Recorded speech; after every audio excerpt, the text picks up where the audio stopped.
오늘은 누가복음 4장 1절에서 13절까지 말씀입니다. 예수님께서 세례를 받으시고 공생의 사역을 시작하기 전 40일 동안 광야에서 금식하시고 또 사단에서 시험을 받는 내용이 오늘 본문의 내용입니다. 예수님께서 시험을 받으실 때 상태는 육체로는 배고프신 상태였지만 성령으로 충만한 상태였다라고 1절에서 말씀하고 있습니다. 자, 이렇게 성령 충만한 가운데 사단이 시험한다라고 하는 것은 우리도 마찬가지일 수 있습니다. 우리가 성령으로 충만하고 뜨거울 때 사단은 우리를 시험하러 올 수 있다는 것을 알 수 있는데요.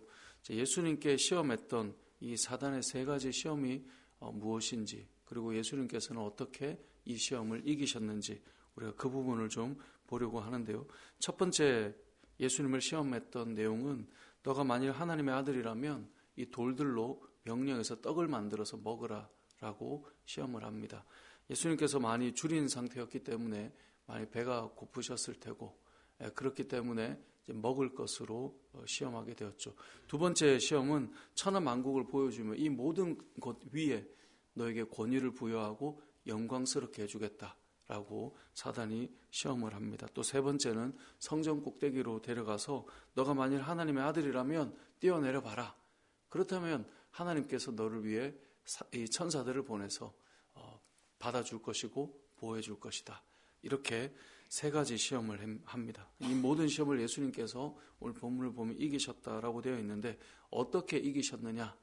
예수님께서 어떻게 이기셨느냐? 그것을 오늘 본문은 우리에게 알려줍니다. 자, 첫 번째 시험이 3절에 나오죠. 마귀가 이르되 너가 만일 하나님의 아들이라면 이 돌들에게 명하여 떡이 되게 하라. 그랬더니 4절에 예수께서 대답하시되 기록된 바 사람이 떡으로만 살 것이 아니라 하였느니라. 자, 사람이 떡으로만 살 것이 아니다. 예수님께서 그냥 말씀하신 것이 아니라 앞에 기록된 바라고 되어 있죠. 기록된 바라는 말은 무엇입니까? 성경에 이미 나와 있는 말씀을 가지고 예수님께서 지금 대응하고 있다라고 하는 것이죠. 이뿐만 아니라 8절에도 보면 사단이 너에게 모든 권위와 영광을 줄 테니 너가 나에게 절해봐라 라고 할 때 8절에 기록된 바 주 너의 하나님께 경배하고 다만 그를 섬기라. 자, 기록된 바라고 되어 있습니다. 어디에 기록되어 있는가? 오늘 우리가 읽은 이 4장 4절에 사람이 떡으로만 살 것은 아니다. 이 말씀은 신명기 8장 3절에 기록되어 있습니다. 신명기 8장 3절은 이렇게 기록되어 있습니다. 사람이 떡으로만 사는 것이 아니요 여호와 입에서 나오는 모든 말씀으로 사는 줄을 내가 알게 하려 하심이니라. 이 신명기 8장 3절 말씀을 가지고 와서 사단에게 이 말씀으로 기록된 바라고 말하며 반응하고 있는 것이고요. 또 아까 보았던 8절 말씀도 기록된 바라고 되어 있죠. 신명기 6장 13절에 보면 내 하나님 여호와를 경외하며 그를 섬기며 그의 이름으로 맹세할 것이니라. 하나님만 섬기고 경배한다라고 하는 말씀이 신명기 6장에 나오는 것입니다.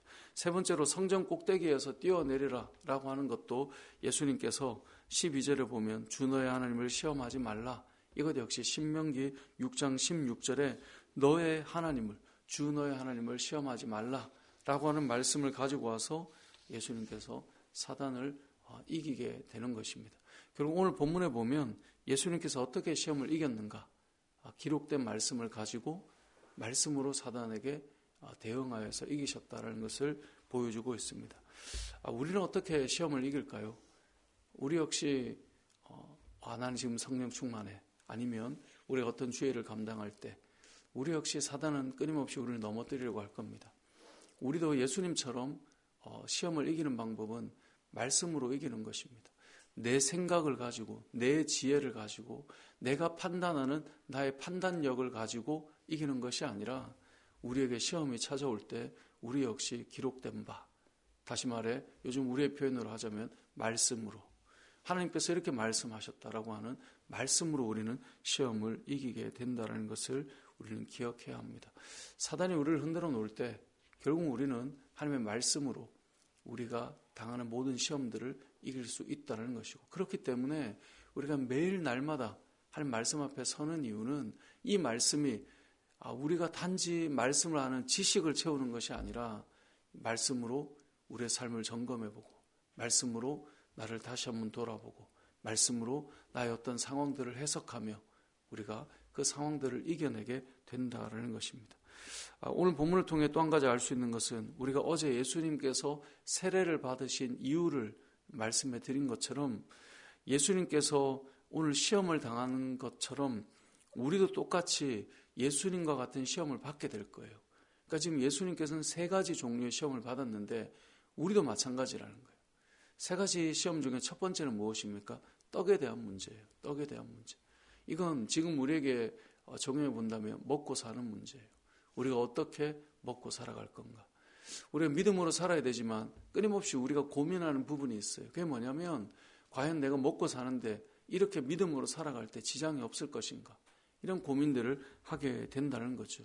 왜 학생들이 학생 때 이 예배 드리는 것보다 공부가 더 중요할까요? 먹고 사는 문제예요. 왜 청년들이 하나님 앞에 예배 드리고 헌신하는 것보다 다른 삶들을 더 마음을 쏟아야 될까요? 먹고 사는 문제라는 거죠.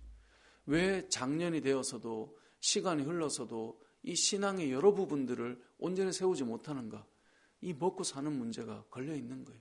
사단은 예수님께 굶주려 있을 때 떡으로 시험하셨을 때 우리도 금식하여 배고플 때 먹는 문제 이런 이야기가 아니라 결국 우리의 인생도 먹고 사는 문제가 밀려 들어올 때 우리에게는 여러 가지 흔들리는 일들이 찾아온다는 거죠.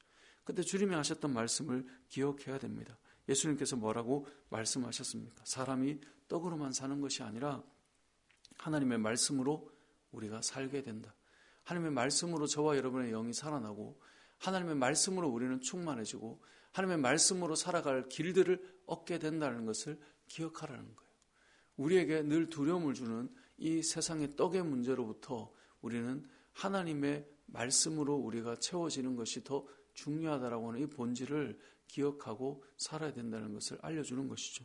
두 번째 예수님께 시험했던 것은 이 권위와 영광의 문제예요. 나에게 절하면 너를 이 모든 것 위에 세상 만천하 위에 있는 권위와 영광스러움을 주겠다라는 것입니다. 이것은 우리가 받는 또 하나의 시험과도 같습니다. 사람들은요, 이 땅을 살아갈 때 다 자기의 이름과 명예를 걸고 살아갑니다. 그래서 자기의 자존심이 조금이라도 스크래치가 나거나 나라고 하는 사람을 조금이라도 건드리는 일들이 찾아오면 그때는 참기 어려워합니다. 그게 무슨 문제일까요? 나에게 있는 영광과 나에게 부여된 권위와 나에게 부여된 어떤 위치들이 꺾일 때 우린 참을 수 없는 것이죠. 오늘 본문에 등장하는 사단의 시험의 이 두 번째가 바로 그것을 말하는 것입니다. 그것을 우리가 주겠다는 거예요. 그래서 잘 보면 하나님의 영광을 위해 살아가는 것 같지만 실상은 나에게 부여된 영광이 깎일 때 우리는 참을 수 없어 하는 그런 일들이 일어나는 것이죠.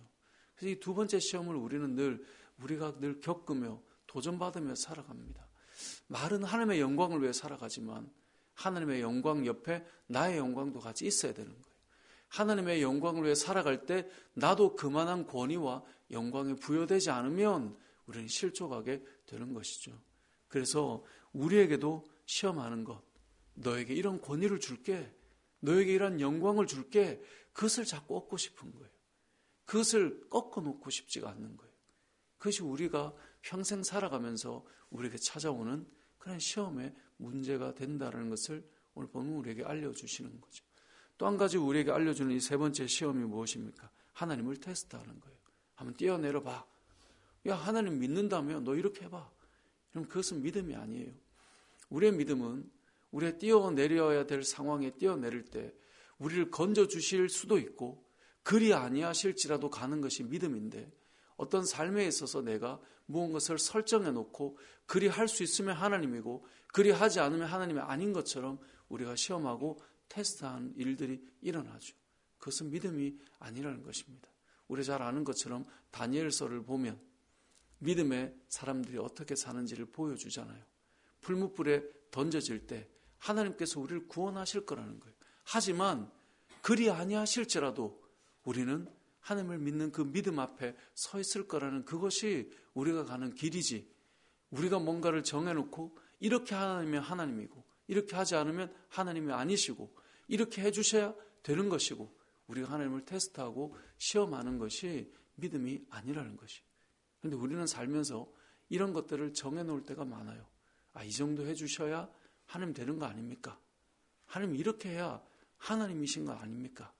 그런 일들이 우리에게도 일어나는 것인데, 오늘 본문은 그 세 가지가 우리가 평생 살아가면서 겪을 큰 시험의 세 가지라는 것을 알려주고 있는 것입니다.